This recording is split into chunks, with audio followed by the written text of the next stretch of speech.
Hi అండి, ఎలా ఉన్నారు అందరూ? Welcome back to Lalitha's kitchen. ఈరోజు మన వీడియో స్పెషల్ వచ్చేసి వంకాయ బూందీ కర్రీ ఎలా చేయాలో చూపిస్తాను. నాన్ వెజ్కి ఏ మాత్రం తీసిపోదు, టేస్ట్ అద్దరిపోతుంది. మీరు కూడా ట్రై చేసేయండి.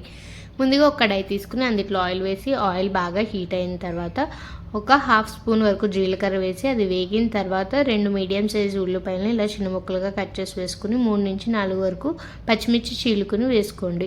ఉల్లిపాయలు అనేవి లైట్ గోల్డెన్ కలర్ వచ్చేంత వరకు మీడియం టు లో ఫ్లేమ్లో పెట్టుకుని మంచిగా వేయించుకోండి. ఉల్లిపాయలు ఇలా వేగిన తర్వాత అల్లం వెల్లుల్లి పేస్ట్ అనేది యాడ్ చేసుకోండి. నేను ఇక్కడ అల్లం వెల్లుల్లి పేస్ట్ అనేది కొంచెం మసాలా కింద చేశానండి. అంటే అల్లం వెల్లుల్లి ధనియాలు జీలకర్ర ఇలాచి దాల్చిన చెక్క లవంగాలు వేసి నేను మసాలా అనేది రెడీ చేసా. ఇవి కొన్ని కర్రీస్లో ఈ మసాలా పేస్ట్ వేస్తే మాత్రం టేస్ట్ అద్దిరిపోతుంది. మీరు కూడా ఒకసారి ట్రై చేయండి. మసాలా పేస్ట్ వేసి పచ్చివాసన పోయేంత వరకు మంచిగా లో ఫ్లేమ్లో వేయించుకోండి. మసాలా పేస్ట్ వేగిన తర్వాత మాత్రమే ఒక పెద్ద టొమాటోను ఇలా చిన్న ముక్కలుగా కట్ చేసి వేసుకుని ఒక 2 మినిట్స్ పాటు మంచిగా కలుపుకుని మూత పెట్టేసి టొమాటో అనేది సాఫ్ట్గా అయ్యేంత వరకు మంచిగా కుక్ చేసుకోండి. టొమాటో అనేది మంచిగా సాఫ్ట్గా కుక్ అయిన తర్వాత ఇందులో మనం ముందుగా కట్ చేసి పెట్టి ఉప్పు నీళ్ళలో వేసి పెట్టుకున్న వంకాయ ముక్కలు అనేవి అన్నిటినీ వేసుకుని ఇందులోనే ఒక 1/2 స్పూన్ వరకు కొంచెం పసుపు అలాగే మీ రుచి తగినంత ఉప్పు వేసి ఒక్కసారి కలుపుకోండి. ఒక 2 మినిట్స్ పాటు మంచిగా కలుపుకొని మూత పెట్టేసి వదిలేసేయండి. వంకాయ అనేది మంచిగా కుక్ అయిపోతుందండి. కొంచెం పసుపు ఉప్పు వేయగానే ఎక్కువ టైం కూడా పట్టదు. ఇవి వేసిన తర్వాత వంకాయ మగ్గటం కోసం ఒక 2 మినిట్స్ కలుపుకొని మూత పెట్టేసి వదిలేసేయండి.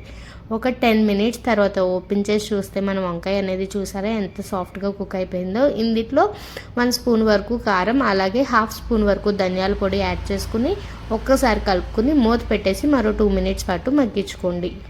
కారం అలాగే ధనియాల పొడి మంచిగా మిక్స్ అయిన తర్వాత ఒక 2 మినిట్స్ మగ్గించుకుని దాని తర్వాత ఇందులో గ్రేవీ కన్సిస్టెన్సీ తగ్గట్టు వాటర్ అనేది యాడ్ చేసుకోండి. వంకాయ కూరలో ఎక్కువ వాటర్ అవసరం లేదండి. ఏదో జస్ట్ టీ గ్లాస్లో ఒక హాఫ్ గ్లాస్ వరకు వాటర్ యాడ్ చేసుకుని ఒకసారి కలుపుకుని మూత పెట్టేసి ఒక 2 మినిట్స్ పాటు మీడియం ఫ్లేమ్లో మంచిగా కుక్ చేసుకోండి. 2 మినిట్స్ తర్వాత మూత ఓపెన్ చేసి చూస్తే మన కర్రీ అనేది ఇలా దగ్గరగా కుక్ అవుతుంది. ఇలా దగ్గరగా కుక్ అవుతున్నప్పుడే ఇందులో మనం బయట బేకరీ నుంచి తెచ్చుకున్న బూందీ కానీ లేదంటే మనం ఇంట్లో రెడీ చేసుకునే బూందీ కానీ యాడ్ చేసుకుని ఒక్కసారి కలుపుకొని మూత పెట్టేసి మరో 1 మినిట్ పాటు మీడియం ఫ్లేమ్లోనే మంచిగా కుక్ అవనివ్వండి.